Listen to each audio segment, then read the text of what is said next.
પ્રાપ્ત માહિતી અનુસાર ડાંગ જિલ્લાના વઘઈ તાલુકામાં સમાવિષ્ટ સાકરપાતળ રેન્જ વિસ્તારમાં આવેલ બોરદહાડ ગામ ખાતે ખાનગી રિસોર્ટમાં બાંધકામની કામગીરી પ્રગતિમાં હોય ત્યાં લાકડા તસ્કરીની ગેરકાયદેસર પ્રવૃત્તિ ચાલતી હોવાની બાતમી દક્ષિણ ડાંગ વિભાગના ડીસીએફ રવિપ્રસાદ રાધાકૃષ્ણનને મળી હતી। બાદમાં દક્ષિણ ડાંગ વન વિભાગના ડીસીએફ રવિપ્રસાદ રાધાકૃષ્ણનના માર્ગદર્શન હેઠળ સાકરપાતળ રેન્જના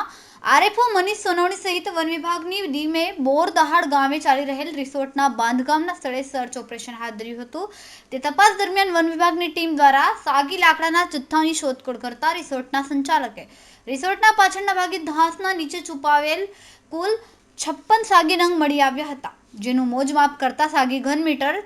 3.650 જેની અંદાજિત કુલ કિંમત રૂપિયા 1,82,500નો જથ્થો મળી આવતા આ જથ્થાને કબજામાં લઈને દક્ષિણ વિભાગની સાકરપાતળ રેન્જની ટીમ દ્વારા રિસોર્ટ સંચાલકની પૂછપરછ કરીને કાર્યવાહી માટે તપાસ હાથ ધરી છે। Reporter Ramesh Mahala, Tehelka news, Dang.